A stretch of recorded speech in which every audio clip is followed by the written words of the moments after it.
Alain, j'ai une histoire à te raconter. Ouais, vas-y, je t'écoute.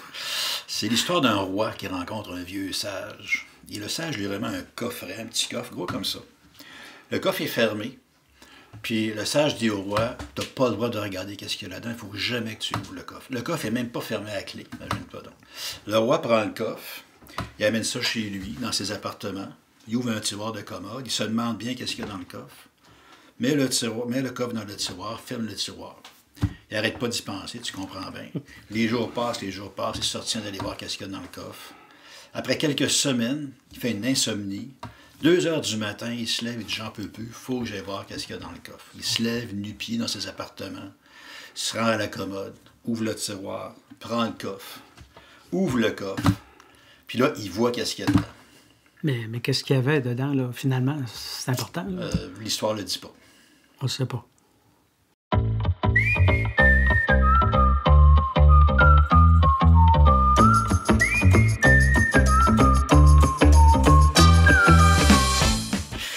Alors, bonjour tout le monde et bienvenue à ce deuxième épisode de Hésiter, un podcast où on parle de foi, de doute et de sagesse. Bonjour Alain. Bonjour. Alors, aujourd'hui, Alain, on va parler de mystère. Mm-hmm. On avait déjà parlé à l'épisode 1, le mystère est souvent vu dans notre monde scientifique comme une énigme à résoudre, tandis que dans le monde chrétien, le mystère, c'est quelque chose qu'on contemple sans forcément avoir une réponse. Donc, on va approfondir ça. Aujourd'hui, ça heurte un petit peu les mentalités contemporaines de dire oui, il y a un mystère, puis on s'arrête au mystère. Alors, on va en parler, mais avant de parler spécifiquement du sens chrétien du mot mystère, on va constater que c'est quelque chose qui est présent dans notre société, dans nos mentalités, chez nos penseurs. Donc, même si on est en dehors du monde chrétien, la notion de mystère est quelque chose de quand même présent. Oui, mais je voudrais souligner en passant que les services sont meilleurs. Oui, effectivement. Dans ceux qui ont vu le premier épisode, on a notre café. Merci Jean-François. Merci. Derrière la caméra. Nette amélioration. Notre micro est meilleur. Bon, je pense qu'on est mieux installé. Oui, bien c'est ça. Si on revient un petit peu au mot mystère dans notre société, la plupart du temps, les gens vont lire des romans à mystère. Finalement, dans le roman, le mystère, c'est une intrigue. C'est quelque chose qu'on essaie de comprendre. Puis évidemment, la clé d'un bon auteur, c'est de jamais donner la clé du mystère, de donner jamais avant la fin. Sauf la fin. C'est ça. À la fin, il faut attendre 300 pages. Si on est trop rapide, on va lire tout de suite. Mais il y a une réponse au mystère. Donc, c'est pour ça qu'on disait que ça a le sens d'une énigme. Contrairement à mon histoire de tout à l'heure, justement, où il n'y a pas de réponse à la fin. Donc, c'est voulu, effectivement. Alors, pour ceux qui attendaient la chute, il n'y a pas de chute. L'histoire se termine là. C'est pour nous amener à réfléchir. C'est pour nous amener à sentir, à ressentir comment on se sent quand on est devant un mystère. Donc, des fois, il y a des choses auxquelles on n'a pas de réponse. Peut-être qu'il faut apprendre à vivre avec ça. C'est un peu une histoire qui nous apprend à vivre avec le mystère et à nous libérer un petit peu de la manie qu'on a de toujours tout vouloir résoudre. C'est ça. Puis l'idée aussi, tu parles de l'expression « la chute ». L'idée, c'est de ne pas tomber dans un mystère comme dans un abîme. Autrement dit, il faut essayer de voir est-ce qu'il y a moyen d'en parler le plus distinctement possible, le clairement possible. Puis c'est ce qu'on va voir aujourd'hui. Il y a des personnes qui en parlent puis qui ne sont pas forcément des catholiques, on va le voir. Donc, ça peut être épeurant, un mystère, pour la personne qui risque... Alors, parce qu'un mystère, par définition, on dit, c'est quelque chose qui ne se prouve pas ou qui ne s'élucide pas. Donc, c'est facile de dire, moi, je crois à telle chose. Je peux pas te l'expliquer parce que c'est un mystère, donc ça peut devenir un refuge trop facile, en fait. On peut se réfugier dans des illusions, dans le fond. Comme un synonyme d'impuissance à penser, là. Mm-hmm. Donc, on vit dans une fiction. Puis de refus du dialogue aussi. Oui, du dialogue avec des gens qui ont réfléchi, qui n'ont pas peur de cette expression-là ou de cette réalité-là. Puis aussi, le mystère, dans le sens où on va l'utiliser, c'est pas non plus ce qu'on appelait l'ésotérisme. Tu sais, quand on parlait de religion à mystère, à l'époque, c'était aussi une forme d'ésotérisme où les gens étaient initiés au mystère. Ouais. Donc, c'est comme un enseignement graduel qu'on donnait aux initiés. C'était le sens de tu vas apprendre quelque chose que les autres ne savent pas. C'est ça. On ne contemple pas un mystère, c'est plus une chose cachée une connaissance, aux non-initiés. Oui, une connaissance cachée qui va être divulguée par le maître et qui ne sera pas divulguée à la masse des gens qui, pour une raison ou pour une autre, on dit qu'ils ne sont pas aptes à comprendre, etc. Là. Mm-hmm. Donc, c'est réservé à une espèce d'élite, en tout cas, des initiés. Mm-hmm. Ça, c'est le sens le plus général, dans le fond. C'était le sens... utilisé par M. Reeves là, dans le petit bouquin dont on parlait. Hubert Reeves, dont on avait parlé, l'univers expliqué à mes petits-enfants. C'est ça. Il utilisait quelquefois le mot. Ça, c'était... Mais alors que nous, on va le voir, c'est que habituellement, puis je pense que ça rejoint les auteurs qu'on va aborder aujourd'hui, pour la plupart, c'est une connaissance ou une ignorance, ce serait le mot qu'il faudrait utiliser, une ignorance indépassable. Donc, on ne peut pas sortir de l'ignorance. Tu sais, mettons qu'on revient un peu en arrière, il y a quelques siècles, à peu près 25, pour être plus précis, lorsque Socrate visite ses copains, ses copines, surtout des ingénieurs, des artistes, des gens formés dans différents domaines, il se rend compte que finalement, bon, c'est Socrate, c'est pas moi, là, mais il se rend compte que les gens ne sont pas conscients de leur ignorance.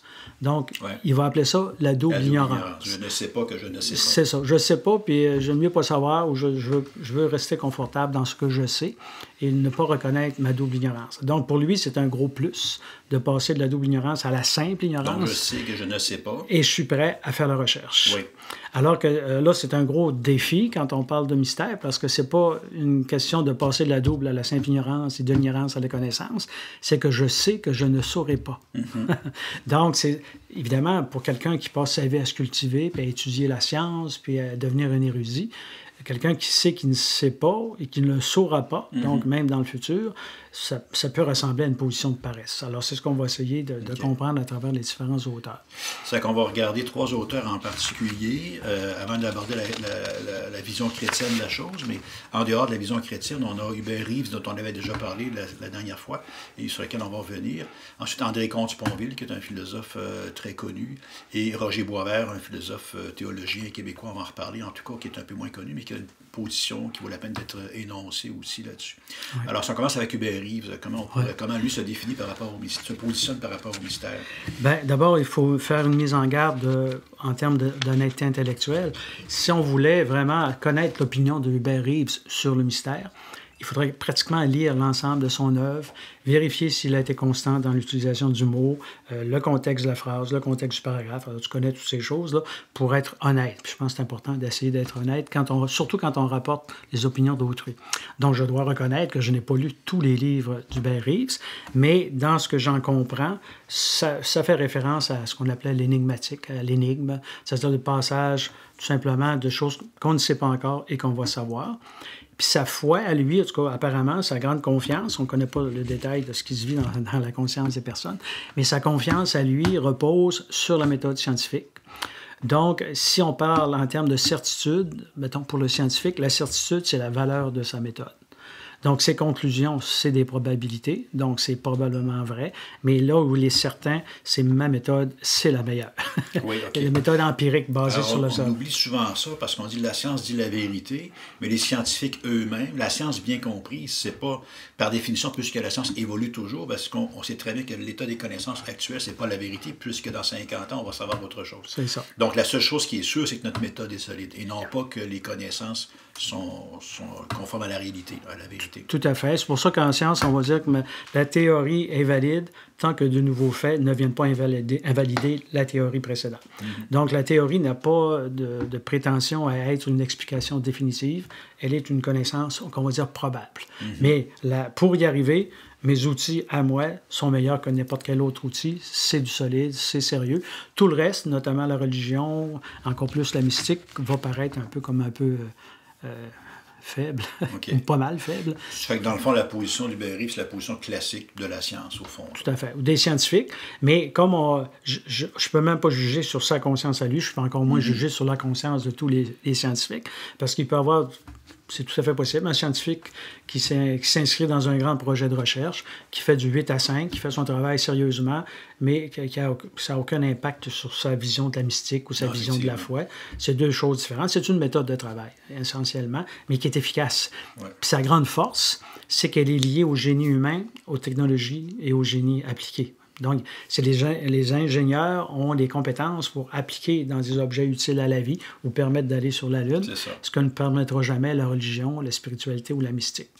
Alors, tout dépend où on veut aller. Si on va sur la Lune, ça va avec la science, mais si on veut aller à la sagesse, peut-être que c'est pas la science. Oui, le sage, habituellement, il est plutôt dans la Lune. Donc, c'est différent du technicien ou du scientifique.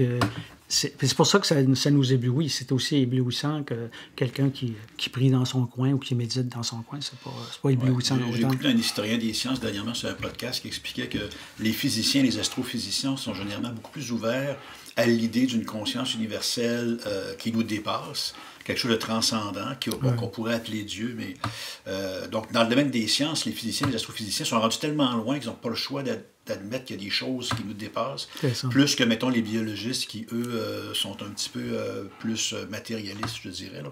On pourrait en parler, mais en fait, ce que tu nous dis, c'est qu'on peut être scientifique et très rigoureux scientifiquement, mais en tant qu'être humain, avoir une réflexion qui dépasse ça aussi. Tout à fait. Dans le cas du Berry, on ne sait pas. Tout ce qu'on sait, c'est que dans ce qu'il écrit, dans ce qu'il présente, c'est la position scientifique. Ouais. On pourrait parler maintenant d'André Comte-Sponville, qui est un philosophe très connu aussi, qui a beaucoup parlé de ces questions-là.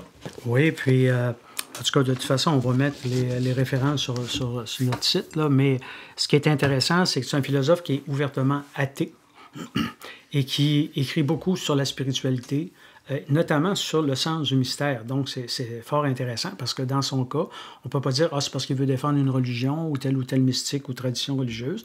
Non, pour lui, c'est clair qu'il n'y a pas de Dieu. Alors, vous avez ce livre-là qui a été écrit il y a un bon nombre d'années qui s'appelle « L'esprit de l'athéisme, introduction à une spiritualité sans Dieu ». La caméra. Oui, je merci. suis pas une caméra, moi. Non, mais tu as les yeux aussi clairs.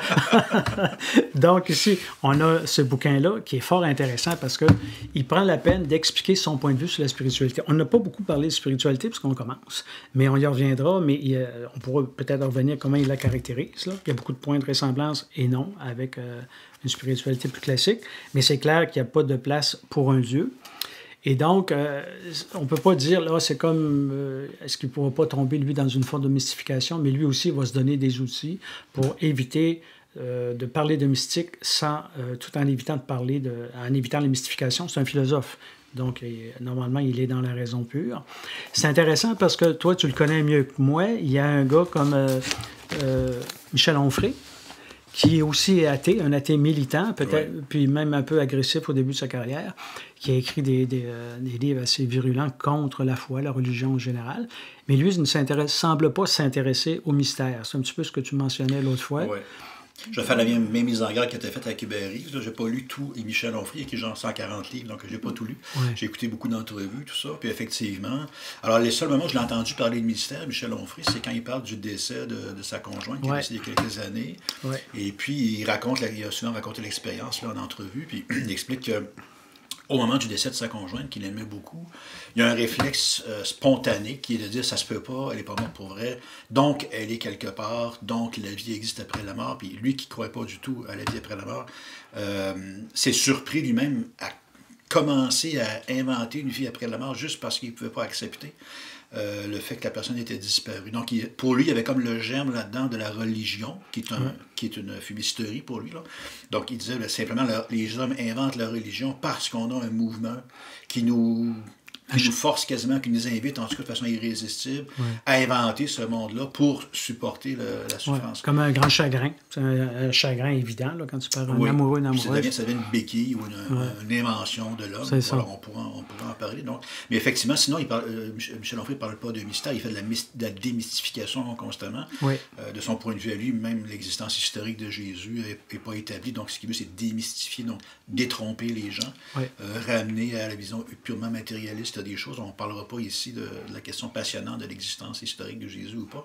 Mais c'est pour dire que pour lui, le mystère, il n'y en a pas. Il y a des vertus, il y a une spiritualité. Mais je sais pas, même spiritualité, je ne suis pas sûr que Michel Onfray parle de ça. Je pense qu'il fait attention. Il y a des valeurs certainement, les valeurs romaines principalement. Bon, on n'est pas ici de parler de Michel Onfray, mais bon. Tout ça pour dire que oui, mais André Comte-Sponville il s'arrête beaucoup à la notion du mystère. Il parle même de l'expérience mystique qu'il a vécue lui-même. Donc, et ça, c'est intéressant aussi parce que Michel Onfray ne parle pas d'expérience mystique, sans doute parce qu'il n'en a jamais vécu. Alors, après ça, évidemment, on met en doute les gens qui en ont vécu.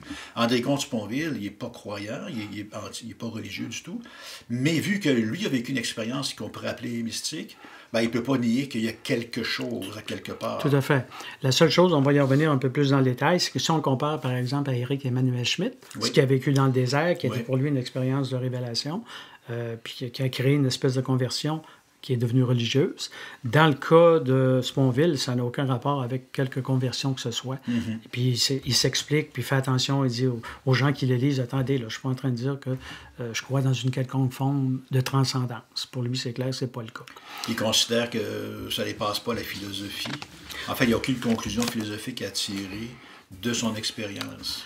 Non, il va même dire c'est strictement personnel, ça semble être plus fréquent qu'on le pense, mais finalement, pour moi, c'est en dehors du champ de la philosophie. Autrement dit, c'est une expérience personnelle qu'il a vécue. Ça ressemble à ce que certains auteurs appellent le sentiment océanique, donc oui. le sentiment de faire partie d'un grand tout. Un grand tout qui serait l'univers, etc., et puis qui crée une espèce d'embrasement intérieur par rapport à ce sentiment-là. Donc, c'est de l'ordre de l'émotion, du sentiment qu'il a vécu, peut-être même quelques fois, d'après ce que je comprends, et puis qui, pour son cas, n'a aucun espèce de rapport avec un phénomène religieux, avec une tradition religieuse. Alors, pour les gens qui nous écoutent, peut-être préciser, c'est dans un autre livre qui s'appelle « Ces choses tendres que la vie », qui raconte l'expérience en question. Il raconte qu'il était en forêt, puis tout d'un coup, ça l'a saisi, il s'est senti... Il ne faisait plus qu'un avec l'univers, il n'y avait plus de dualité, le temps n'existait plus non plus, il n'y avait plus de bien ni de mal, il était bien au bon endroit. Bon, c'était une expérience mystique, là. Il sentait qu'il y avait comme une expérience d'éternité, on pourrait dire, mais éternité dans l'instant présent, où plus rien ne posait problème, c'était pas tout était bien, mais tout était à sa place, quelque chose comme ça. Et bon, c'est pas le seul à avoir vécu ça, mais lui, il se refuse à dépasser, je dirais, à faire une interprétation autre que purement subjective et même, je dirais, quasiment sporadique, là, parce qu'il l'a dit lui-même. Il n'est pas le seul à avoir vécu ça, mais la plupart des gens le vivent de façon très courte et très peu fréquente. Donc, pour lui, on ne peut pas baser notre vie sur la recherche de cette expérience-là, dans le fond. Non, puis ce qu'il dit, c'est qu'elle n'est pas réitérable. Donc, à partir de la volonté personnelle, on peut... Oui, donc c'est quelque chose d'exception, alors qu'on va voir pour les chrétiens plus tard, que c'est quelque chose de permanent. L'expérience mystique, c'est pas, contrairement à une espèce de tradition qui est encore présente même chez les catholiques. Donc, pour lui, c'est Conteville. D'abord, je tiens à souligner que 10 ans, bon, il y a le premier livre, puis 10 ans plus tard, il reprend les mêmes critères. Donc, les critères qui montrent... il appelle ça des mises entre parenthèses. Pour lui, mises entre parenthèses, c'est comme c'est une expérience où je suis en dehors de ma vie quotidienne, matérielle, entre parenthèses. Mais on en ressort de la parenthèse automatiquement. Puis c'est intéressant pour faire le lien avec l'énigmatique par rapport au mystère, c'est qu'il appelle ça une suspension de l'énigme, de l'énigmatique. Parce que quelqu'un qui vit une énigme, c'est quelqu'un qui se pose des questions. Donc c'est quelqu'un qui intellectualise, qui essaie de comprendre, qui essaie de donner des réponses. Alors pour lui, cette expérience-là nous sort de l'énigmatique, donc nous sort de la dynamique question-réponse, discussion, etc. Et de ce fait même, ça ne peut pas être compatible avec la philosophie. Parce que la philosophie est une œuvre de raison pure. Et quand on revient à la philo, il n'y a plus de place pour... on revient dans l'énigmatique qu'on essaie de résoudre, qu'on essaie de comprendre, même si on n'a pas toutes les réponses. Alors, c'est ce qui se passe. Lui, simplement pour résumer, parce que ça serait très long, là, quelqu'un pourra lire les bouquins, mais la première question fondamentale qu'on pose souvent en philosophie, c'est pourquoi y a-t-il de l'être plutôt que du néant? Pourquoi on existe. Pourquoi qu'on existe, puis pourquoi qu'on s'insère dans l'être. Puis lui, c'est... D'ailleurs, juste pour expliciter, son point de départ, son expérience, c'est exactement ça. Il était dans la forêt, et tout d'un coup, ce qui va de soi, c'est-à-dire qu'il y a un monde, je pense qu'il dit, on sort de chez nous, puis le monde est là, on trouve ça bien normal, mais tout d'un coup, il y a comme un état de conscience qui fait que on se rend compte que ça ne va pas de soi que le monde existe. Ça, c'est une des grandes questions. Donc, comme tu dis, qu'est-ce que le net, pourquoi est-ce qu'il y a de l'être plutôt que du non-être? C'est ça que ça veut dire. À un moment donné, on a une prise de conscience et dit, mais comment ça se fait? Ça ne va pas de soi que le monde existe autour de nous. C'est ça. Puis ce qu'il dit, dans le fond, c'est que dans la vie quotidienne, ça va de soi. C'est ça. On vit, on prend son café, on jase avec les copains. Bon, on éduque... bonne santé. Fait que c'est comme si on est tellement préoccupé par, je sais pas, le développement de nos enfants, par ce qu'on vit à notre emploi et tout ça, ou par les lectures, qu'on est encore dans les mots quand on lit. C'est quand on lit un texte pour essayer de le comprendre. Fait que c'est comme si on est encore dans l'énigmatique, alors que ce qu'il dit, c'est sortir de ce qui pose question, on sort de la question. Donc, c'est pour ça que, pour lui, c'est pas vraiment compatible avec la philo. En tout cas, encore là, il faut faire attention. On aurait un autre philosophe athée, on donnait l'exemple, peut-être que lui, il veut même pas aborder la question. Peut-être qu'un autre philosophe athée dirait... écoute, moi je pense que ça existe, puis peut-être que la philosophie peut investiguer, peut enquêter là-dessus. Donc, il faut faire attention de ne pas généraliser. Mais ce qui est intéressant, il y a un philosophe qui s'appelle Marcel Comte, je pense, qui était son maître à penser. Puis au début de sa carrière, Comte Sponville ne voulait pas utiliser le mot mystique ou mystère parce qu'il disait, ça y est, on va m'associer à la religion, puis je ne veux pas être associé à la religion. Fait que c'est son maître, lui aussi athée, qui a dit non, n'ayez pas peur d'utiliser ce mot-là, quitte à définir le sens avec lequel vous l'utilisez. Fait que dans ce sens-là, c'est intéressant. Ça montre que le mot mystère peut avoir plusieurs sens et qu'un athée, quand même de haute culture, avec une influence considérable, lui-même a introduit le mot mystère et mystique dans son vocabulaire, en faisant attention de ne pas l'associer à aucune forme de religion, finalement. Donc, ça montre encore que c'est un mot qui fait peur. Je veux juste revenir sur la différence entre mystère et énigme, parce que plusieurs fois tu y reviens, puis que ce soit clair pour tout le monde, parce que c'est important. Le mystère, c'est ce que je t'ai raconté comme histoire au début. C'est-à-dire qu'on s'arrête avant d'avoir l'explication, on contemple. Parce que mon histoire de boîte au début, c'est pas qu'elle était vide non plus, c'est juste qu'on ne sait pas. Et le sage n'a pas dit au roi, n'ouvre pas la boîte parce qu'il va y avoir des conséquences catastrophiques. Il dit rien, il dit juste, tu n'as pas ouvert la boîte. Et au moment où la boîte est ouverte, on ne sait pas ce qu'il y a dedans. Elle est peut-être vide, il y a peut-être des choses banales ou pas. Mais l'histoire s'arrête, ça signifie qu'on contemple notre ignorance, si on veut. Ouais. Tandis que l'énigme, ce serait la même histoire, mais dans un roman policier, où à la fin, on va finir par savoir ce qu'il y avait dans la boîte. Donc, dans notre vie, il y a la même chose, il y a des énigmes à résoudre, c'est l'approche énigmatique des philosophes dont tu parles. Mais il y a aussi, certains le refusent, certains le rejettent, mais certains l'acceptent aussi, des mystères, donc c'est-à-dire, on peut parler de l'origine de l'univers, par exemple, même les astrophysiciens ne peuvent pas dire exactement. On connaît le Big Bang, mais qu'est-ce qu'il y avait avant le Big Bang? Donc, il y a des mystères, des choses auxquelles on peut décider de renoncer. De comprendre, on peut contempler le mystère, ce qui est une autre affaire, mais on pourrait y venir plus tard. Veux-tu qu'on passe tout de suite à notre troisième auteur? Ou... Oui, mais je voudrais citer, parce que je trouve ça important de dire que les gens voient qu'on n'invente rien. À la page 501, il dit « Comprenez-moi bien, ce n'était nullement une position idéologique ou philosophique. C'était au contraire une mise entre parenthèses de toutes les doctrines, de tous les dogmes, de toutes les opinions, de toute influence, de tout embrigadement. » Parce qu'évidemment, comme bien des gens, il craint l'embrigadement. Oui. Donc, pour lui, c'est clair que c'est une émotion vécue à cause d'un contexte particulier qui semble arriver plus fréquemment qu'on le pense. Et c'est un sentiment qu'il appelle océanique, qu'on retrouve chez différents auteurs. Comme si on ne faisait qu'un avec l'océan ou avec le monde. C'est ça. Oui, c'est ça. Donc, un sentiment très fort d'appartenance au grand tout, si vous voulez. Ça sera différent avec les autres auteurs. C'est une belle expérience. Donc, tu disais à la page 500... 500, attendez un peu, 501. De ces choses à attendre que la vie. Oui, 503 aussi. Là. OK. Ouais. Parce que c'est une série d'entrevues. Puis le monsieur qui fait l'entrevue dit « Quelle conclusion en tirez-vous de cette expérience personnelle? » Il dit « Aucune qui soit philosophiquement décisive. » Donc, c'est important. En tout cas, au niveau de cet homme-là, de son témoignage personnel, il n'y a pas de lien entre l'expérience mystique et la pratique de la philosophie. Ce qui est intéressant, c'est qu'il décrit ce qu'il appelle une mise entre parenthèses.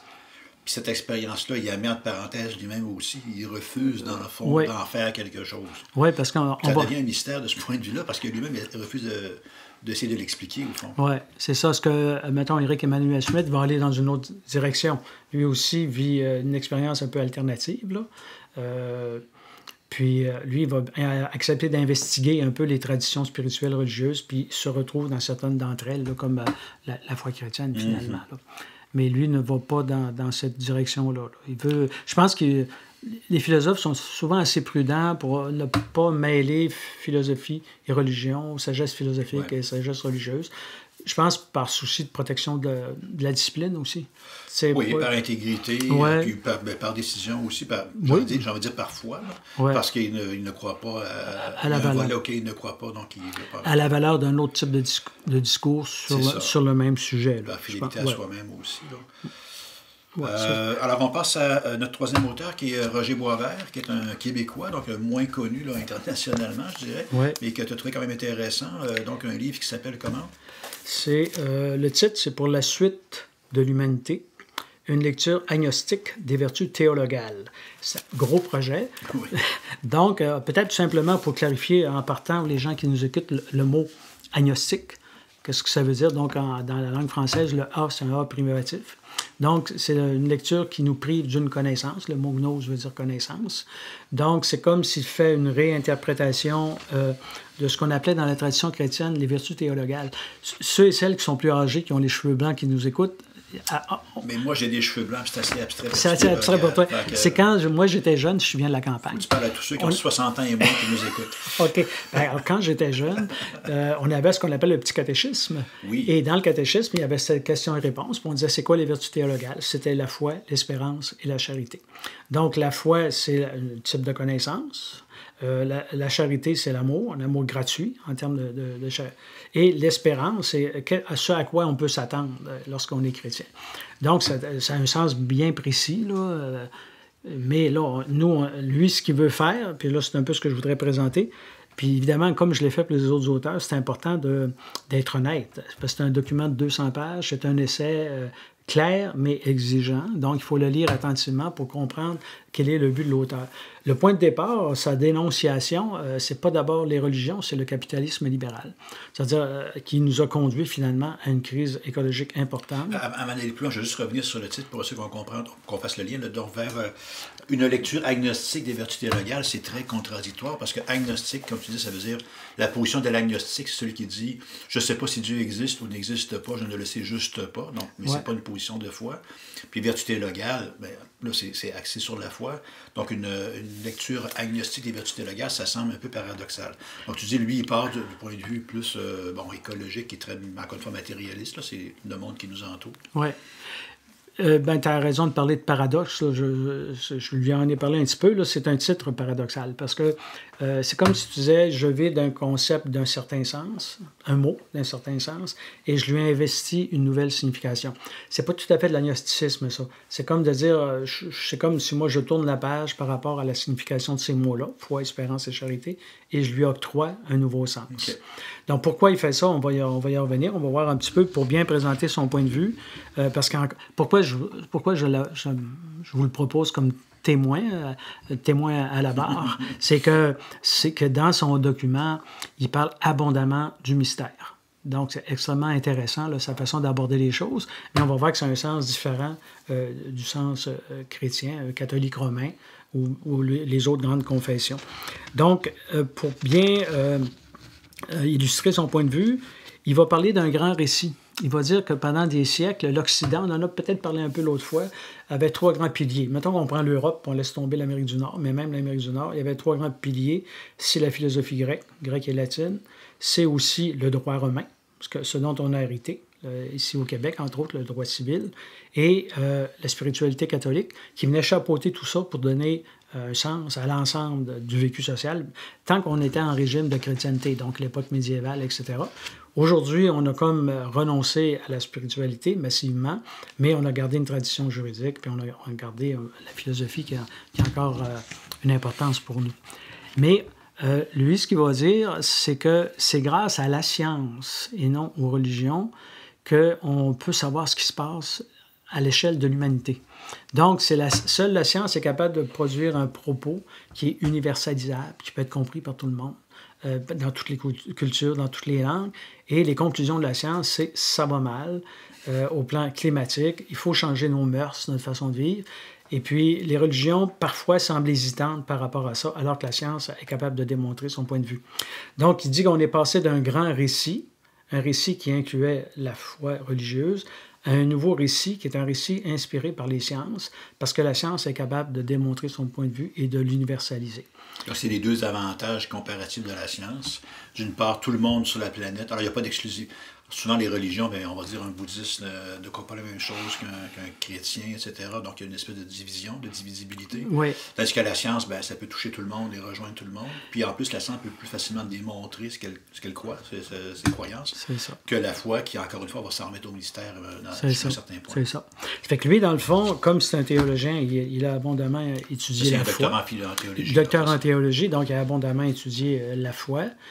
Plus proche de son point de vue de la foi biblique, qu'on dirait. Donc, parce que la tradition, je vais prendre mes notes, là. Dans le fond, c'est comme s'il disait, il est plutôt, c'est différent de la tradition catholique, son point de départ. Tu sais, il faut toujours donner des indications biographiques, là. Alors que dans la foi catholique, il y a eu des conflits, mais il n'y a pas eu de problème tant que ça à l'intégration des sciences, contrairement à une idée assez répandue, là. L'affaire Galilée, il était à la Cité du Vatican et faisait ses recherches, là. Donc, c'était pas une opposition de principe sur le fond. je pense qu'il y a eu des conflits de personnalité, puis il y a eu aussi, je pense, juste avant la crise protestante.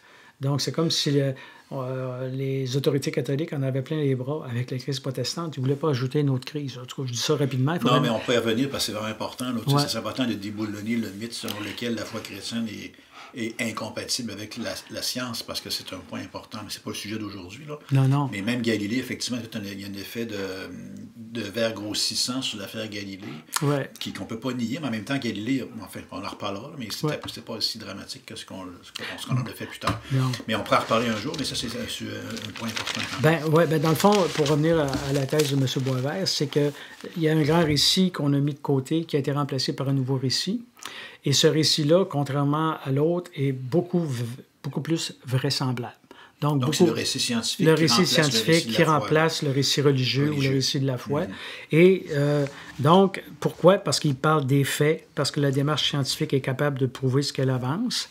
Et à partir de ce moment-là, il va toujours continuer de parler de la foi, mais surtout d'un point de vue strictement humain. C'est comme si on déplaçait notre confiance qu'on avait dans les propos religieux, puis on met notre foi, notre confiance personnelle, dans un nouveau propos, l'un qui serait comme un peu à l'exclusion de l'autre.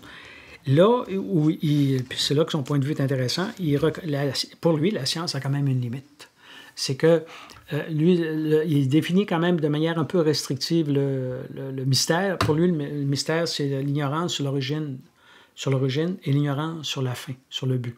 Fait que nous autres, les êtres humains, on est un peu entre les deux, mais c'est comme si c'est difficile de déterminer d'où on vient puis où on va. Puis ce qu'il va dire, c'est que la science, c'est clair, au niveau de sa méthode, ne peut pas répondre à ces questions-là. Donc l'origine de l'univers, puis la finalité, la fin, là, puis c'est quoi la fin de la vie. Donc, dans ce sens-là, ce qu'il va dire, c'est que le mystère demeure. C'est pas parce que on change de récit global, on laisse tomber le récit religieux pour le récit scientifique. Ça ne veut pas dire qu'on a réponse à toutes les questions, puis ça ne veut pas dire qu'on a les outils pour répondre à toutes les questions. Donc, il y a comme un déplacement de la confiance dans son essai, et puis un constat qui est de dire, finalement, de toute façon, on est obligé de faire confiance à la science, alors qu'on peut douter assez sérieusement de la foi religieuse. Puis ce qu'il va dire, dans le fond, c'est que ça serait intéressant, si on avait une meilleure compréhension et nouvelle de la foi, on serait capable de laisser tomber un peu certains mythes, certains anciens mythes, pour aller vers une nouvelle forme de confiance. Évidemment, l'enjeu, on va y revenir, là, c'est peut-être de proposer, de remettre tellement en question la foi traditionnelle qu'il n'y a plus beaucoup de place pour la foi traditionnelle. Il n'y a pas aucune référence à une église. Les textes bibliques, finalement, sont des textes à interpréter, mais tellement loin du propos scientifique qu'il n'y a pas beaucoup de crédibilité. Donc, on peut se creuser les méninges, on peut étudier les textes, puis ça nous forme, ça nous cultive, mais on ne peut pas baser un projet de société, parce que le titre est important, c'est pour la suite de l'humanité. Hein? Mm-hmm. Donc, c'est pas pour la suite des cathos, c'est pas pour la suite des bouddhistes ou des athées, c'est pour l'ensemble des gens qui sont directement concernés par la question de la crise climatique. Donc, c'est un projet que je trouve généreux, mais en même temps, le problème, une des choses qu'il dit, il dit beaucoup de choses. Là. Puis là, je parle seulement de la foi, mais il parle de l'amour, il parle de l'espérance, puis il resitue aussi ces attitudes-là. Mais moi, je parle de la foi parce que c'est notre sujet principal. Là. Puis ce qu'il va dire, c'est assez frappant, c'est assumer l'égalité d'ignorance métaphysique. Autrement dit, on est tous dans l'ignorance métaphysique, puis il n'y a pas de position qui paraisse plus vraisemblable que d'autres. Je ne sais pas si tu vois ce que ça veut dire. C'est que dans le fond, moi je pense qu'il y a une espèce de risque de relativisme, où la science, pour les mêmes raisons qu'on disait tantôt, elle est certaine de sa méthode, elle porte des fruits, elle nous avertit de l'importance de certains enjeux, mais elle est fiable, en elle, on peut avoir confiance dans son récit. Mais toutes les autres, il faut assumer l'égalité d'ignorance métaphysique. Et il n'y a pas de... Ce serait... en tout cas, c'est ce que je sens, là. Je pense pas trop me tromper. Je pense qu'il n'y a pas possibilité de creuser, d'investiguer pour voir s'il n'y aurait pas une spiritualité, une religion ou une métaphysique, comme il le nomme, qui serait plus crédible. que Et d'autres. l'égalité d'ignorance métaphysique inclut la science, parce que la métaphysique est extérieure à la science. Puis tu disais tantôt, même la science ne peut pas résoudre le mystère, mettons, de l'origine puis de l'aboutissement. Donc, est-ce que quand on parle d'égalité, c'est toutes les religions qui sont mises sur un pied d'égalité, et la science aussi, ou la science est au-dessus quand même? Ah non, moi je pense qu'il y a une hiérarchie. C'est vraiment ça. C'est un peu ce que je voulais dire quand tu disais qu'il faut remplacer le récit religieux, toutes les différentes traditions religieuses, par un nouveau récit qui, lui, a fait ses preuves. Donc, s'il a fait ses preuves, il est nettement, hiérarchiquement, là, d'un point de vue hiérarchique, il est forcément supérieur à l'autre. Donc, dans ce sens-là, il y a une hiérarchie des connaissances et la connaissance supérieure, parce qu'elle est universalisable, parce qu'elle peut démontrer ce qu'elle avance, elle peut réitérer des expériences. Cette science-là nous éclaire vraiment, ce que ne réussit pas à faire les différentes sciences, surtout que les différentes foi, pardon, parce que les religions, les foi sont divisives. Divisives, qu'on dit, c'est qu'elles créent des divisions, des clans. Ils ne sont pas universalisables. Il y a des enjeux. Ils seraient universalisables, mais ils ne sont jamais universalisés, on va dire. Oui, en théorie, oui, mais en pratique, non, parce que justement, il faut respecter les consciences. Justement, les gens peuvent dire non à telle tradition spirituelle parce qu'elle ne lui convient pas. À ce moment-là, alors que la science, on peut tous dire oui, peut-être pas à ce qu'elle fait, parce qu'elle fait aussi des bombes nucléaires, mais aussi, en tout cas, à la valeur de son propos. La méthode, encore une fois. La méthode. Toujours une fois, là, elle a une grande confiance dans la méthode. À ce moment-là, c'est intéressant parce que ce qu'il propose, en gros, ça serait long de donner tous les détails, c'est d'aider les êtres humains à travailler sur notre rapport au mystère. Donc, c'est comme de dire, le rapport que vous aviez au mystère dans les anciennes traditions religieuses, il est un peu dépassé. Venons-en à une nouvelle façon d'établir un rapport avec le mystère. Et ce rapport-là est pas exclusif de la science, mais est en dialogue avec la science. Alors, je ne sais pas si je suis assez clair, là, c'est plus complexe que ça, mais en gros, là, puis ça va avoir une conséquence, comme je le disais, sur une vision du monde fédérative. La science le peut, ce que peut difficilement la religion. Tu sais, au plan éthique, dans le fond, quand tu y penses, la seule institution qui propose une éthique internationale, c'est l'ONU, au niveau juridique. Puis les États s'inspirent des outils, des instruments juridiques de l'ONU pour établir leur tradition légale, juridique locale. Mais en même temps, souvent, c'est en harmonisation avec d'autres pays et il y a des normes éthiques qui sont liées au droit. Mais au niveau religieux, mettons que tu as l'Église catholique, puis mettons un peu plus, 1 milliard, supposons, de catholiques, ils sont assez souvent minoritaires partout. Puis on ne peut pas penser que tout le monde va devenir catholique parce que ça part d'une expérience personnelle. Donc, alors que la science, elle, il dit qu'elle propose une vision du monde qui est fédérative, qui est capable de fédérer l'ensemble des humains, finalement, comme l'idéal éthique de l'ONU. Mais là, quelle est la place, c'est quoi la place du mystère dans tout ça? Dans cette vision-là? Je le connais assez, puis je le connais de longue date pour savoir que pour lui, il adhère aux idéaux de l'ONU. Donc, dans ce sens-là, il va dire, chacun va essayer de creuser le mystère. OK, donc ça relève juste de la recherche, de la quête personnelle, au fond, c'est ça qu'on est en train de dire. Oui, mais on voit ça un petit peu à la quête personnelle. Mais il va remettre en question ceux qui concluent trop rapidement. C'est pour ça qu'il appelle ça agnostique, là. Il va dire, dans le fond, attention de ne pas... entre guillemets, inventer des mystères. Ben oui. Pas d'inventer. Bien prendre conscience que ce que vous dites n'est pas défendable devant la science, dans le fond. Ce à quoi vous adhérez n'est pas défendable devant la science. Donc, il y a quelque chose de... C'est quand même une mise en garde qui me paraît salutaire, dans le sens de dire aux différents croyants de différentes traditions, soyez un peu plus allumés, un peu plus conscients de ce à quoi vous adhérez. Ça fait que c'est dans ce sens-là que ça me paraît éclairant. Mais en même temps, il faut être bien conscient là, que quand on lit ça, tu es un peu... peut-être tu connais ça un peu, tu te dis, oh, là, il n'y a plus de référence, pas vraiment à la tradition biblique, il n'y a pas de référence à la tradition, à l'appartenance à une église. Donc, chaque personne est un peu seule, peut se regrouper, parce qu'il y a beaucoup d'éthique sociale, donc tu peux te regrouper, un peu comme Newman qui disait... c'est intéressant l'importance des petits groupes par hauteur d'hommes pour cheminer, donc il serait d'accord avec ça. Henry Newman dont on parlait oui, à l'épisode précédent. Là. Donc, je pense qu'il serait d'accord avec ça. Mais c'est pas quelque chose qui pourrait avoir un impact civilisationnel, la foi, comme c'était le cas à l'époque médiévale, mettons. Donc, c'est un rapport de méfiance à la base, c'est un rapport de méfiance à l'égard du mystère.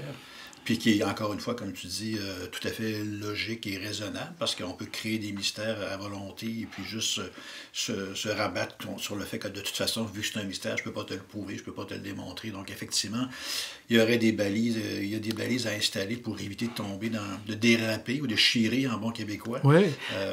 Ben, tu sais, j'écoutais l'autre fois, comment il s'appelle, celui qui est porte-parole du Québec solidaire, là, sont deux. Là, Gabriel Nadeau-Dubois, ouais. GND pour les intimes. Oui, voilà. Alors, lui disait à la télévision, en faisant une critique du parti au pouvoir, il est grand, le mystère de la foi. Alors, on sait que c'est une expression... C'est pour se moquer. Oui, c'est utilisé. Pour se moquer de quelqu'un qui ne veut pas démontrer... Qui cache, là, ouais, exactement. Donc, puis on sait que c'est une expression qui vient de l'Eucharistie, là, ceux qui sont pratiquants. Donc, ça tourne un peu au ridicule, ceux qui utilisent cette expression-là, mais c'est devenu un peu comme une marque de commerce. Là. Tout le monde utilise cette expression-là pour dire, finalement, soit il n'est pas capable de dire ce qu'il pense, il n'est pas capable d'argumenter, ou il joue la cachette. C'est un peu le premier sens du mot mystère. Là. Les mystères, il sait des choses qu'il ne veut pas nous dire. Oui, c'est ça. Bon, maintenant qu'on a vu le point de vue d'un scientifique, Hubert Reeves, après ça, on a vu André Comte-Sponville, qui est un philosophe, puis ensuite ce qu'on pourrait appeler un théologien réformiste, Roger Boisvert. Donc, les trois visions du mystère, on va aborder maintenant, c'est quoi la vision chrétienne du mystère, comment est-ce que le mystère chrétien se démarque ou se définit par rapport à ces trois visions-là qu'on vient de voir. En tout cas, on a déjà affirmé qu'une des choses centrales, c'est que je sais que je ne saurais pas. Donc, ça caractérise la foi mystique, on pourrait dire la foi chrétienne, mais ça n'interdit pas pour autant l'investigation rationnelle. Donc, c'est là qu'il faut faire attention. C'est que de conclure ou de dire que la foi est une réalité mystique, ce qu'on appelle la sainte foi dans le langage habituel, on ne peut pas conclure de ça qu'il n'y a plus moyen d'en parler et d'en discuter de manière rationnelle. Donc le grand défi, c'est d'adhérer à quelque chose qu'on ne peut pas démontrer, mais sans renoncer à notre rationalité. Oui, tout à fait. Garder un point de vue équilibré là-dessus, mais il n'y a pas d'interdit d'investigation. C'est investiguer dans le sens de faire une enquête sur ce que l'on croit. C'est un peu ça l'idée. Mais pour éviter que ce soit trop intellectuel ou que ce soit académique ou penser que c'est seulement les théologiens qui ont un point de vue intéressant, moi, je propose de retourner une autre fois au début de l'Église pour voir comment les croyants étaient initiés à la nouvelle foi. Donc, on sait que les gens faisaient, mettons, partie de l'Empire romain. Les croyances gréco-latines étaient mêlées. Il y avait différents dieux, Dionysos, Zeus, etc. Et puis, faut voir un peu comment ça se passait, on pourrait appeler ça l'initiation chrétienne. Donc, à l'époque, ça s'appelait catéchuménat. Donc, on formait des catéchumènes. Il n'y avait pas de bébés. Il n'y a pas question qu'il y ait... Oui, c'est ça, mais c'est un reproche qu'on fait souvent aux traditions catholiques actuelles, c'est de baptiser les bébés qui n'ont pas une grande connaissance de ce qui se passe. Donc, à l'époque, c'est vraiment pas ce qui se passait. C'était des adultes qui adhéraient ou qui s'intéressaient, puis on leur créait... Il y avait une période qu'on appelle le catéchuménat, où est-ce qu'on les initiait. On leur montrait un petit peu en quoi ça consistait cette fois-là. Oui. C'est seulement pendant le 4e siècle, là, après l'édit de Constantin, qu'on va se mettre à baptiser des enfants ou des bébés, mais avant, c'était exclusivement des adultes. Et c'était un long processus, puis des fois, les gens recevaient le baptême seulement à la fin de leur vie, parce que c'est ce qui est arrivé avec Saint-Augustin, là, ou quelques autres, c'est que dans le fond, ça supposait une vie assez rigoureuse, assez sévère, donc on voulait s'assurer que les gens étaient capables de respecter les engagements. Donc, comment ça se passait, ce catéchuménat-là? Ça pouvait durer quelques semaines, quelques mois ou quelques années, comme je viens de le dire. Et puis, ça se passait essentiellement de manière liturgique. C'est un peu étrange de dire ça. Donc, il y avait parrain, marraine. Puis à l'époque, parrain, marraine, c'était pas de donner des cadeaux à Pâques ou à Noël, là. Donc, c'était des gens qui avaient un rôle d'attestation, qui devaient attester le sérieux du cheminement des personnes. Donc, les gens s'inséraient dans ce processus-là. Ça pouvait durer de quelques semaines à quelques mois. Puis c'était habituellement le samedi saint, la veille de Pâques, que les gens recevaient le baptême et la confirmation. À l'époque, il n'y avait pas de distinction entre le baptême et la confirmation. Puis après seulement, les gens pouvaient participer à l'Eucharistie, ce qu'on appelle aujourd'hui la messe. Ça veut dire que la conviction précédait les rituels. Ça, c'est important de le noter. La participation à ce qu'on appelle les sacrements, c'était vraiment au bout du processus d'initiation. Et c'était fait en plusieurs étapes. Puis pour donner seulement quelques exemples, on va remettre pendant ces périodes-là on pourrait appeler ça des formulaires, parce qu'il n'y avait pas presque pratiquement pas de texte écrit. Donc, on remettait seulement des formulaires. Par exemple, l'apprentissage du Notre Père. Comme c'est une spiritualité communautaire, ça prenait une prière commune, facile à mémoriser. Il fallait apprendre le credo, parce que le credo résumait les principales idées ou les principales affirmations reliées à la foi, rattachées à la foi. Et aussi, il y avait ce qu'on appelle, je cherche le mot, où on vérifiait, il appelait ça l'appel décisif, entre autres. On voulait vérifier, là, es-tu vraiment prêt à continuer, à aller plus loin? Donc, c'était extrêmement sérieux. Mais là où je veux attirer l'attention, c'est que tout ce beau monde-là partait avec la conviction de la valeur de la prière. Donc, la conviction de la valeur de la prière précédait la participation à des rites. Donc, la prière était vécue à l'intérieur d'un rite et se continuait après le rite. Pourquoi je parle de ça? C'est qu'entre autres, c'est Newman qui attire notre attention là-dessus. Il donne l'exemple d'une prière hypothétique. Il dit « Ô Dieu, s'il existe un Dieu, sauvez mon âme si j'en ai une. » Donc, évidemment, c'est manifestement contraire aux pratiques des chrétiens, et puis ça l'a toujours été. C'est qu'on croyait à l'efficacité de la prière, au fait qu'elle était féconde dans nos vies, même si on n'avait pas encore participé au rituel chrétien. Puis chacune des étapes était accompagnée d'un rituel. Donc, parce que c'est une communauté, parce que c'est structuré, c'était pas clair comme ça l'est aujourd'hui, là, mais il y avait quand même des constances dans la façon de faire les choses. Donc, pourquoi que je dis ça? C'est que c'est quand même un peu paradoxal. C'est qu'on croit à l'efficacité de la prière sans trop en avoir discuté. Alors, parce qu'évidemment, dans l'Évangile, c'est clair, là, hein? Priez, vous recevrez, puis demandez, vous recevrez. Oui, puis il faut dire qu'à l'époque, la science n'avait pas la présence. En fait, elle n'existait pas vraiment sous la forme qu'on lui connaît aujourd'hui depuis l'époque moderne. Donc, il n'y avait pas de dialectique ou de dichotomie ou d'opposition ou d'antagonisme, bon, tous mes synonymes, entre la foi et la science. Donc, les gens ne remettaient pas ça en question. Là. Non. Là où il y avait opposition ou dichotomie, c'est par rapport aux anciennes religions. Oui, puis à l'approche philosophique des Grecs, mettons, comme on dit. Oui, c'est ça, comme on l'a vu à la première rencontre. Là, les Juifs avaient déjà commencé, mais on était en train de définir une sagesse qui serait différente. Mais c'était flou, c'était en train de se faire. C'était pas des philosophes de carrière où il n'y avait pas de théologiens au sens où on l'entend aujourd'hui. Mais le processus était sérieux pour voir la motivation des personnes, jusqu'à quel point ils pouvaient aller. Ça veut dire que toute la question du mystère, c'est pas un point d'aboutissement, c'est le mystère, le sens de choses qui m'échappent est présent dès le point de départ. C'est un peu comme disait Éric Emmanuel Smith quand il disait la foi, c'est une façon d'habiter le mystère. Donc, c'était un peu ça à l'époque, mais évidemment avec toute une tradition biblique qui précédait. Donc, il y avait des initiations à la Bible aussi, à travers cette initiation-là. Il y avait un mot pour désigner cette expérience-là, on appelait ça la mystagogie.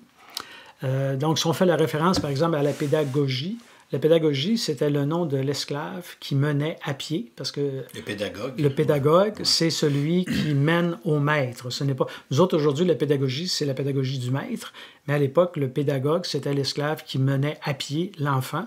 Donc, pédestre, c'est comme pédestre, c'est ça. À pied. Puis gogie, c'est le cheminement. L'accompagnement, le cheminement. Alors, pourquoi on parle de mystagogie? C'est que tous les rituels chrétiens à l'époque, c'est encore le cas aujourd'hui, mènent au mystère. Donc, n'a pas pour but même pas pour but de le clarifier, sauf qu'à travers les mots, à travers le langage, la liturgie, il y a des choses qui se disent puis qu'on comprend à travers cette liturgie-là.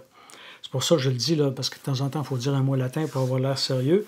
Il y avait une expression qui disait lex orandi, lex fidei. La loi de la prière, c'est la loi de la foi. Autrement dit, l'enseignement de la foi et la prière se nourrissaient mutuellement. Pour comprendre c'était quoi le contenu de la foi, il fallait participer à la grande prière de l'Église, parce que c'est là qu'on l'enseignait. C'est les éléments de foi, les éléments de contenu. Donc, c'est encore vrai aujourd'hui. Donc, il n'y avait pas de remise en question de ces choses-là. Il y a comme une approche un petit peu, c'est un peu comme un enfant qui reconnaît le mystère, qui embarque dans le mystère, qui embarque dans la foi, encore une fois, sans qu'il y ait forcément de remise en question comme on pourrait avoir aujourd'hui, avec la part de la science ou avec la foi dans la science. On peut parler de foi dans la science aujourd'hui. C'était plus spontané, je dirais, ou naturel. Oui, puis les gens, je pense, étaient tellement convaincus de la supériorité de la nouvelle foi par rapport aux foi romaines, aux religions qui les entouraient, que c'était plutôt une voie de libération. C'était pas Ah oui, c'est ça. C'était pas problématique. Là. C'est comme, de même qu'on croit beaucoup à la science aujourd'hui parce que ça nous permet de dépasser la religion. Il y a des gens qui sont très enthousiastes là-dedans. Ben, à l'époque, c'était comme un gros plus, si tu veux, de se convertir à la nouvelle foi. Ouais. Donc, il n'y avait pas de doute là, sur le bienfait, l'apport de la nouvelle foi dans les vies personnelles des gens. À ce moment-là, qu'est-ce qui est important pour nous, dans le fond, c'est... mystagogie, ça veut dire que ça nous recentre, le mystère est central et non pas périphérique. C'est pas une réflexion qu'on fait autour. Mais en même temps, dans la Bible, je vais quand même vous citer 2 textes. Par exemple, un texte de l'Épître aux Romains où il dit ceci: « Ne vous conformez pas à ce monde-ci, mais transformez-vous par le renouvellement de votre intelligence. » Donc, c'est clair que dans la tradition biblique, puis c'est conséquent avec la tradition hébraïque, il y a une façon de penser qui est originale. Ça veut dire que c'est pas parce que le mystère est central qu'on ne doit pas s'interroger sur comment fonctionne notre intelligence dans ces conditions-là. Puis une deuxième mise en garde qui vient du texte aussi, c'est, d'abord, il faut bien comprendre le texte, ça veut dire la manière de penser précède la transformation. Le texte est clair, là. Transformez-vous par le renouvellement de votre intelligence. Donc, c'est la capacité de compréhension qui va être utile, même dans le processus de cheminement personnel, de transformation intérieure. Il n'y a pas un congédiement de l'intelligence ou de la raison qui serait comme à part parce qu'on accorde une place centrale au mystère.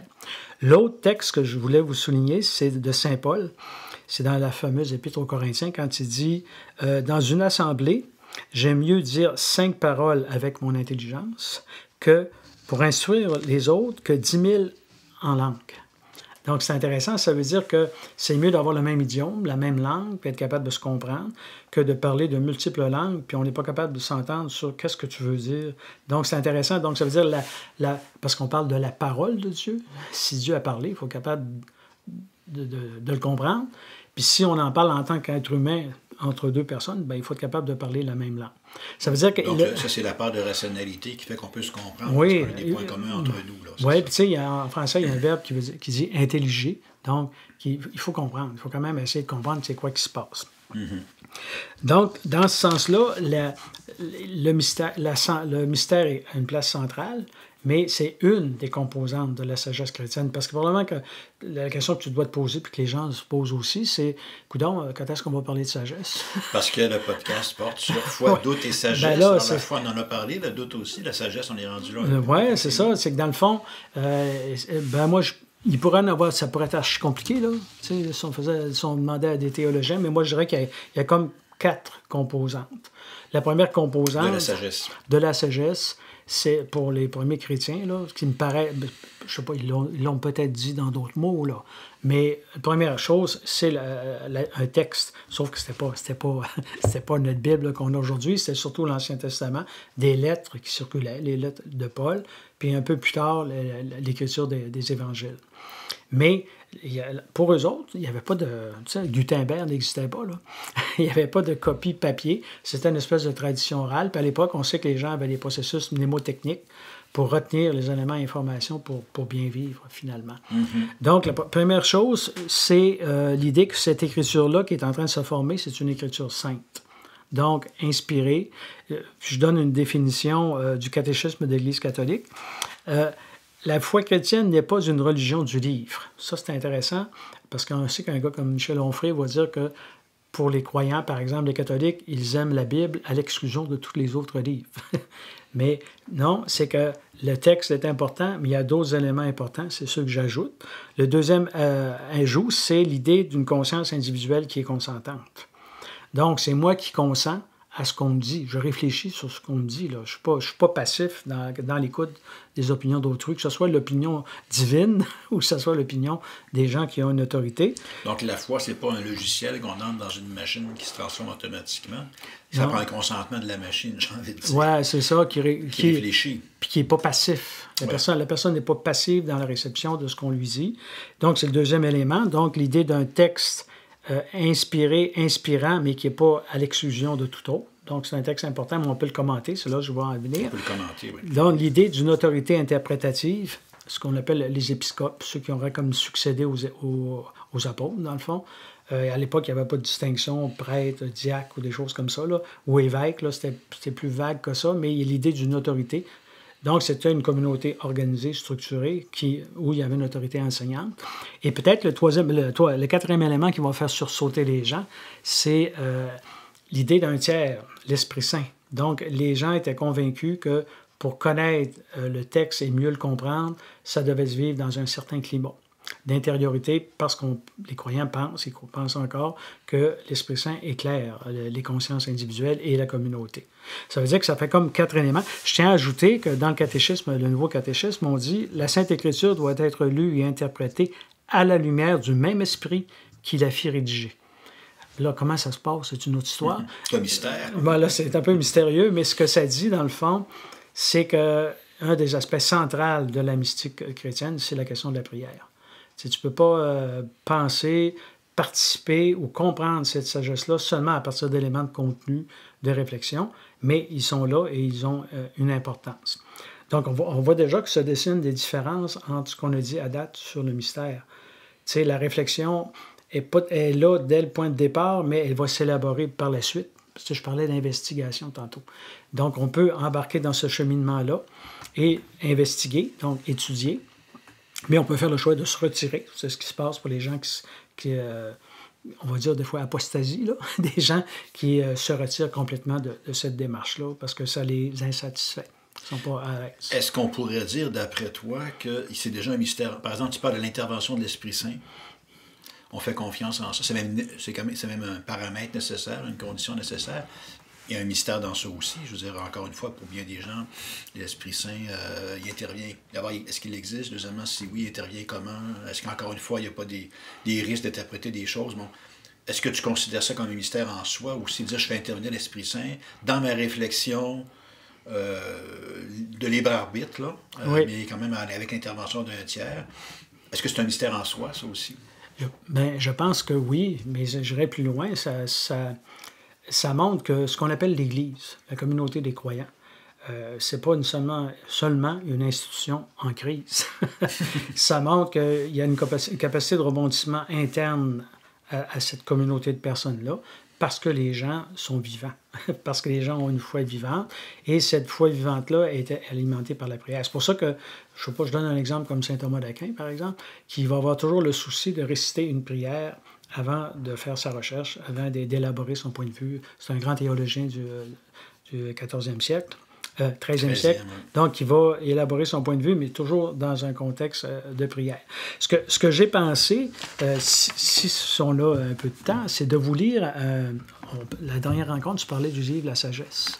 Mm-hmm. Et puis, dans la Bible, oui. Ouais, dans la Bible, puis dans le livre La Sagesse, au chapitre 7, on parle beaucoup de Salomon, parce que le roi Salomon était présenté comme le modèle du sage. Donc, c'est très différent du contexte grec. Puis, il est présenté comme un roi, parce que c'était un roi. Donc, un des éléments qui est frappant dans la sagesse biblique, c'est son caractère pragmatique. Ce qu'on appelle un jugement de Salomon. Oui, c'est ça, exactement. C'est comme de dire, la sagesse, c'est pas seulement spéculatif, c'est pas seulement théorique, c'est quelque chose qui va avoir une incidence sur notre façon de juger des choses. Puis, première chose, je vous lis seulement un extrait ou deux, là, c'est au chapitre 7, il dit « Je suis, moi aussi, un homme mortel, pareil à tous, un descendant du premier être modelé de la terre. J'ai été façonné. » Donc, premier constat, je n'ai pas de talent particulier. Puis comme je n'ai pas de talent particulier, même si on parle de la sagesse de Salomon, puis elle est louangée, idéalisée. Puis d'ailleurs, plusieurs des écrits sont attribués à Salomon, là, les écrits de sagesse. Et puis, on va... qu'est-ce qui est frappant? Après avoir constaté ça, il va prier. Donc, je vous lis un extrait. Attendez un peu, il faudrait que je le trouve. Ah oui, voilà. « C'est pourquoi j'ai prié et l'intelligence m'a été donnée. J'ai invoqué et l'esprit de sagesse m'est venu. Je l'ai préféré au sceptre et au trône et j'ai tenu pour rien la richesse en comparaison d'elle. » Puis là, il y a tout un texte, je ne lirai pas au complet, là. Mais ça montre que pour ces gens, puis ça a été constant dans l'Église, on ne peut pas séparer la recherche de la sagesse d'un climat de prière. Mais ceci étant dit, qu'est-ce que tu vas faire? Tu vas t'asseoir à ta table de travail, puis tu vas étudier, tu vas lire, tu vas en discuter avec des amis pour essayer de comprendre ce qui se passe. Puis c'est pour ça qu'il faut faire attention. La Bible, là, simplement pour donner un exemple, c'est un livre qui a 2500 pages dans l'édition contemporaine. Ça veut dire qu'on pourrait dire, ceux qui sont des ennemis de la Bible vont dire que c'est cousu de contradictions, on ne peut pas prendre ça au sérieux. Mais ce qu'il faut voir, dans le fond, c'est que pendant longtemps, le fait d'étudier le texte a été un lieu de formation important. Puis là, je vous cite un historien, un philosophe qui essaie d'expliquer comment on voyait les exercices spirituels dans l'Antiquité. Puis une remarque qu'il fait, c'est celle-ci, je vous la lis, je la commenterai après. En ce qui concerne la lecture, que l'exégèse littérale ou allégorique sera un des exercices spirituels les plus importants à la fin de l'Antiquité, chez les païens comme chez les chrétiens. Autrement dit, l'étude du texte, l'interprétation du texte avec certaines normes d'interprétation, c'était présent autant chez les chrétiens que chez les philosophes de descendance grecque, etc. Donc, ça montre que, de toute façon, il y a toujours eu un effort d'investigation qui a été fait pour comprendre ce dont on parle, parce que là, on n'en parle pas, là, on parle en général. Ça veut dire, c'est mystérieux, mais c'est pas complètement mystérieux non plus. Oui. Quand tu parles d'étude du texte, tu veux dire dialoguer avec le texte, en fait. Il ne s'agit pas juste de prendre le texte comme un ensemble de principes à accueillir tel quel ou à accepter tel quel, mais de réfléchir, d'en discuter, je dirais de le contester ou en tout cas de le questionner, on va dire. Oui, tout à fait. Donc, c'est là que la rationalité peut intervenir. L'aspect analytique, dans le fond. Donc, c'est pour ça que on a vu qu'au point de départ, la motivation des chrétiens, c'est de s'insérer dans un mystère, mais en même temps, c'est pas en dehors de toute culture, en dehors de tout effort de compréhension. Ils s'insèrent dans cette culture-là. C'est pour ça qu'il y a une dimension d'étude qui, normalement, devrait être présente pour un chrétien. Surtout, de toute façon, si vraiment Jésus de Nazareth est un modèle, il ne faut pas oublier que c'est un rabbin. Donc, un rabbin, c'est aussi un homme d'étude puis qui essaie d'enseigner puis d'expliquer des choses. C'est très présent dans la tradition juive encore aujourd'hui, mais déjà à l'époque aussi, l'étude des textes. Et encore une fois, quand on dit étudier, ça veut dire interroger, réfléchir, se laisser pénétrer, discuter avec d'autres, laisser le temps au temps pour qu'on permette de comprendre, pour finir par comprendre la profondeur d'un texte selon nos expériences, tout ça. Donc, c'est toute une dialectique entre soi et le texte, dans le fond, qui était déjà très présent chez les Juifs, qui est encore présent chez les Juifs. Et donc, encore une fois, c'est toute c'est l'interaction entre l'expérience humaine, puis la parole divine. La conscience, etc.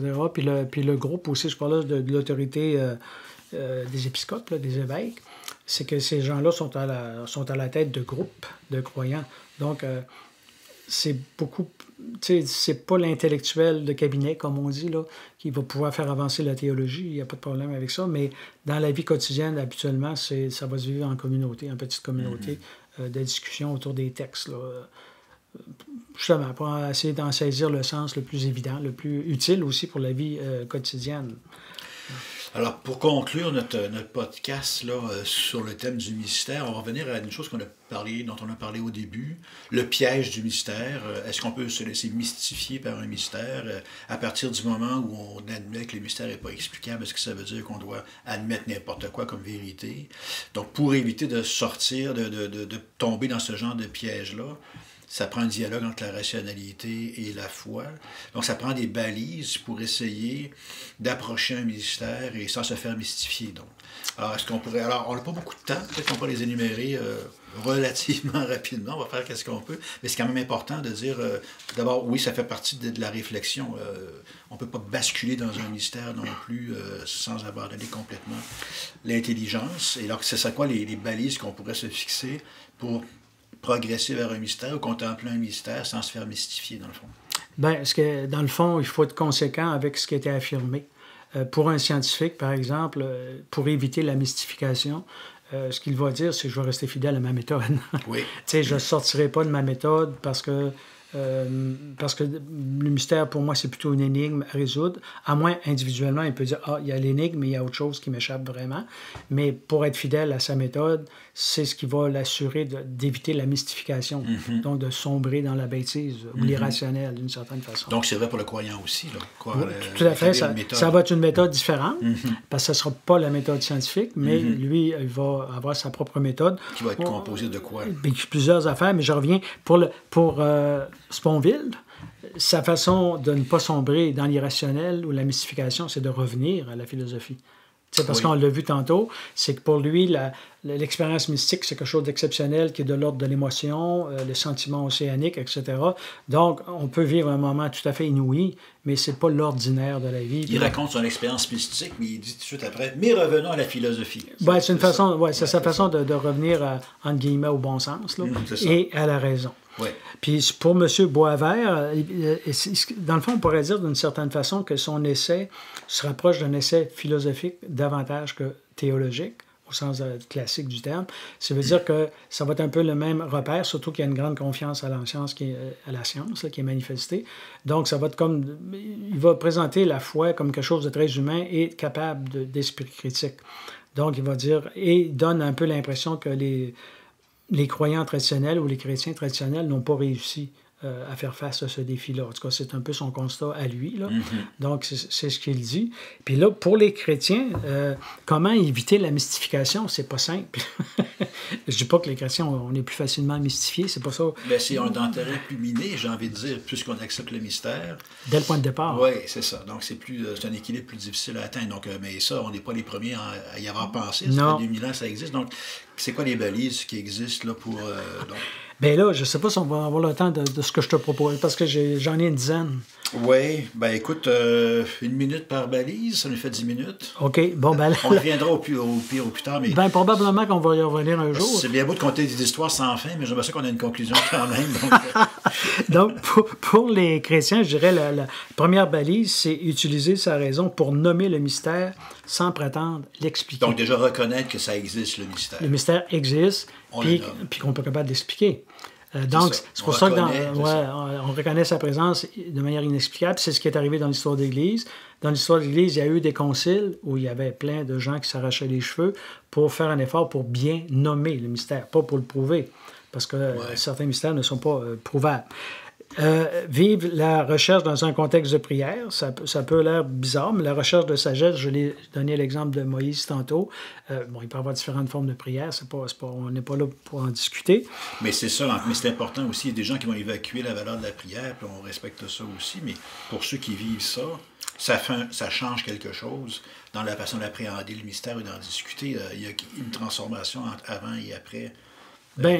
Prière collective ou individuelle. Tout à fait. Puis je pense que si on croit à l'existence de l'Esprit Saint, on pense qu'il n'est pas pire au plan du quotient intellectuel, on peut penser qu'il nous éclaire. Donc, c'est pas secondaire, cette dimension-là de prière. Évidemment, il y a la prière communautaire. Et puis, mieux comprendre l'originalité de la mystique liée à la révélation, c'est une des croyances fortes pour les chrétiens, c'est qu'il y a eu une révélation. À partir du moment où il y a eu une révélation, ça veut dire qu'il faut interroger la révélation. Ça peut être la tradition biblique ou la tradition interprétative qui nous aide à mieux cerner le mystère. Par exemple, Saint Jean de la Croix, ou Maître Écart, ou d'autres grands mystiques qui vont nous aider à mieux nommer les choses, puis nommer les étapes du cheminement spirituel. Donc, c'est des gens qui, comme Thérèse d'Avila, peu importe qui ont choisi, là, ce sont des maîtres qui aident pas à appréhender davantage parce qu'on reste dans le flou, mais au moins à nommer un peu les choses, les étapes à respecter. Donc, l'aspect dialogue avec les autres croyants, les autres qui réfléchissent avec nous dans le passé, donc les grands penseurs dont tu viens de parler, les grands mystiques dont tu viens de parler, et dans le présent, donc la communauté des croyants. Oui. Bon, ça ne se fait pas tout seul, tout ça. On est en discussion avec d'autres personnes, d'autres perceptions, d'autres... Un peu comme je parlais de Newman à la première rencontre, oui, premier épisode, il faut voir à hauteur d'homme comment ça se passe. Surtout si je n'ai pas l'occasion de lire beaucoup, je n'ai pas de ressources, il y a des hommes et des femmes qui peuvent nous aider parce qu'ils sont passés par là. Ça, c'est la raison pour laquelle on avait parlé au premier épisode. Bon, oui, on peut chercher la sagesse dans les livres, mais souvent c'est plus efficace de passer par une personne qui a une intégrité, une intégralité même. Là. Donc, c'est une personne qui nous inspire parfois, pas juste une idée à la page 528 d'un traité. Là. C'est ça, tout à fait. Oui, exactement. Puis l'autre chose qui me paraît importante pour la question de la fonction de la raison du croyant, c'est de s'ouvrir un effort d'investigation. C'est-à-dire un peu comme on le fait. Là. Nous autres, on a une petite équipe d'enquête. On essaie de voir quels sont les signes de crédibilité. C'est important de le faire pour soi. Puis ça dépend des gens, là, mais surtout si on a l'intention d'en parler à d'autres personnes, voir quels sont il peut y avoir des indices de crédibilité, même si l'essentiel nous échappe. au moins, il peut avoir des indices, ne serait-ce que la qualité du texte ou la qualité des principales idées qui sont défendues dans la tradition chrétienne. Ou la qualité des gens qui le défendent. Qui en parlent aussi, comme on disait, oui. Donc, c'est important. Puis aussi, peut-être une chose importante, c'est rechercher des indices de crédibilité pour assurer la crédibilité de la communauté. C'est-à-dire, beaucoup de gens ne voient pas l'importance d'une église. Je ne parle pas de la bâtisse, là. Le patrimoine bâti est secondaire par rapport au patrimoine spirituel. Donc, je parle du patrimoine spirituel, de voir l'importance qu'elle est supportée par une communauté, puis essayer de voir comment on peut rendre cette communauté-là crédible. Donc, ça suppose connaître un peu l'histoire de l'Église, etc. Et... Excuse-moi, quand tu parles d'indices de crédibilité, on pourrait en développer longtemps, là, mais pourrais-tu donner un ou deux exemples de ce que tu entends par des indices de crédibilité? Bien, je donne un exemple. Je n'ai pas le texte en main. Une des, quand même, moi, qui me paraît important, une des choses qui est dit dans le catéchisme, le nouveau catéchisme, là, la brique qui a été publiée il y a quelques années par le pape Jean-Paul II, c'est l'idée qu'il ne peut pas y avoir de contradiction entre la foi et la raison. Ça c'est quand même intéressant comme idée. Ça veut dire que ça se discute, la foi. C'est ce qu'on a fait depuis tantôt. À moins d'avoir proposé un tissu de bêtises ou d'enneries, là. Mais il me semble qu'on a parlé de manière relativement claire de sujets complexes par la parole. Donc, si c'est irrationnel, les gens nous le diront, mais c'est simplement pour dire, ça se discute, ça se parle. Donc, d'affirmer ce principe-là qu'il ne peut pas y avoir de contradiction entre la foi et la raison, moi, c'est un motif de crédibilité. Parce que, par exemple, on a beau parler des conflits entre la science et la foi, ceux et celles qui prennent la peine de chercher se rendent compte que c'est conciliable. Mais c'est sûr que si tu es fondamentaliste puis tu prends le texte au pied de la lettre, c'est une autre question. Il faut creuser le texte pour voir ce qu'il a voulu dire. Là. Ça revient à ton premier point qui était de dire reconnaître qu'un mystère est un mystère. Donc ça, c'est la raison qui dit le mystère est un mystère. Donc c'est déjà en soi un pont entre la raison et la foi. De reconnaître qu'il y a une contradiction. C'est ça. Il ne faut pas se cacher faut pas se cacher la tête dans le sable. Là. Il y a un mystère. Ben là, si on dit que Jésus est fils de Dieu, si on dit que Marie est mère de Dieu... C'est ça. Il y a un petit problème.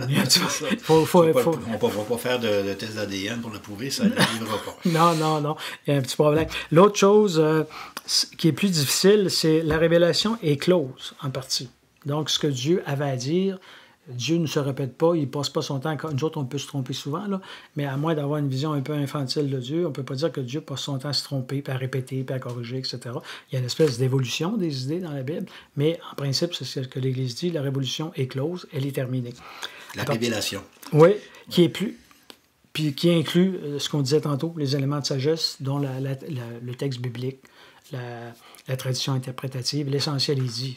Chaque génération va inventer une nouvelle théologie, là, mais dans le fond, l'essentiel est dit de manière, on pourrait dire de manière classique. Pourquoi je dis ça? C'est qu'à partir de ce moment-là, il faut comprendre que la foi mystique catholique, elle est nécessairement conservatrice, parce qu'elle conserve un dépôt, quelque chose qui lui a été donné.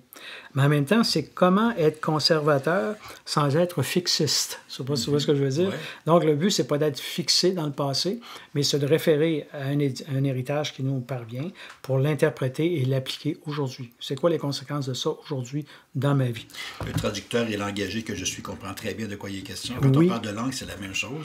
Ouais. Il y a des gens qui vont reprocher aux puristes de ne jamais vouloir changer la langue, d'autres qui veulent la faire évoluer. Il est évident qu'il n'y a personne qui suppose que la langue est vraiment fixe, que la langue doit être figée. Même, on le reproche aux puristes, mais moi, je connais personne, même l'Académie française, il n'y a personne qui dit la langue ne doit jamais évoluer. Maintenant, donc c'est normal qu'elle évolue. Après ça, comment, à quelle vitesse, décidé par qui, c'est une autre histoire. Donc, ce que tu dis, c'est un petit peu ça, la foi ou la révélation. Le plus gros est fait, comme tu dis, mais en même temps, le monde évolue, la pensée évolue, nos besoins évoluent. Donc, il y a un certain conservatisme, parce que il y a des vérités qui ne peuvent pas changer. Mais en même temps, il ne faut pas tomber dans la fixation. Là. Exactement. C'est pour ça que c'est un peu le langage du cardinal Newman dont on a parlé. Il va parler du développement de la foi et non pas de l'évolution de la foi. Donc, elle se développe et s'adapte à des nouvelles situations, mais l'essentiel ne change pas, n'évolue pas. Mais ça ne veut pas dire qu'elle est fixée dans le passé. Elle n'est pas collée. Il ne faut pas... je pense aux Amish aux États-Unis. Je ne sais pas si tu as entendu parler des Amish qui vivent comme on vivait, je pense, au 18e siècle. Dans ce coin-là. Ça fait que c'est comme... Il faut répéter un peu ce qui a été vécu. Et la foi mystique, OK, puis l'autre chose, ah oui, là, ça peut heurter beaucoup de gens, là, c'est la foi mystique ou la sainte foi est liée à une révélation. Ça veut dire qu'elle est auto-fondationnelle. On ne peut pas dire à Dieu, je vais corriger comment tu penses, tu fais pitié. Ça veut dire qu'elle ne peut pas être validée ou prouvée par d'autres voies qu'elle-même. C'est un peu baveux de dire ça. Ça veut dire que quelque science que ce soit ne peut pas prouver ou invalider la parole de Dieu. Donc, c'est un peu baveux de dire ça. Oui, là. c'est un gros morceau. Oui. C'est un gros morceau. Mais c'est ça la raison. Quand on a des prémices, il faut être conséquent avec les prémices. C'est ça, être rationnel et logique. Là.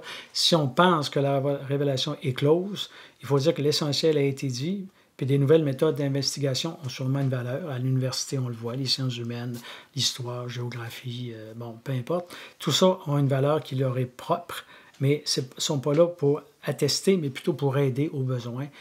C'est un peu comme la science. Là. La science peut amener des éléments d'information qui sont utiles pour les gens qui essayent de prouver l'existence de Dieu, mais ce n'est pas la science comme telle qui va venir valider le point de vue de la foi. Mais ça montre un peu la complexité du problème. Finalement, on n'aurait peut-être pas dû faire de podcast. C'est trop compliqué, C'est on trop laisse tomber. compliqué. Écoute, Alain, moi... un dernier critère, ouais, c'est qu'il faut quand même mettre les gens en garde contre toute forme d'éblouissement, d'enthousiasme, d'émotion par rapport à ces sujets-là, parce que la sagesse, on peut être frappé par la qualité d'une sagesse, mais il ne faut pas être ébloui. Justement, on voit là, quand on affirme que c'est pas banal. Puis dernière chose, peut-être, tout ce qu'on vient de dire, ça a des conséquences importantes sur la transmission. Comment transmettre, par exemple, en sciences, en philosophie, les mystères de la foi. C'est pas... il faut éviter là, de mêler les choses. Ça ne peut pas se transmettre d'une génération à l'autre de la même façon. Alors, écoute, on a dû passer assez rapidement sur tes balises à la fin. Là. On pourrait revenir sûrement dans d'autres podcasts. On a dépassé notre temps, mais c'était très intéressant. Alors, on va s'arrêter là pour le moment. Donc, je remercie tout le monde qui est avec nous, qui nous a suivis tout le long. Alors, je vous invite, comme d'habitude, à cliquer sur like sur YouTube ou sur l'équivalent dans les autres plateformes. Alors, Alain, merci beaucoup de cet entretien. Puis, on se donne rendez-vous pour un 3e épisode. Merci beaucoup. C'est bien gentil. À la prochaine. Salut.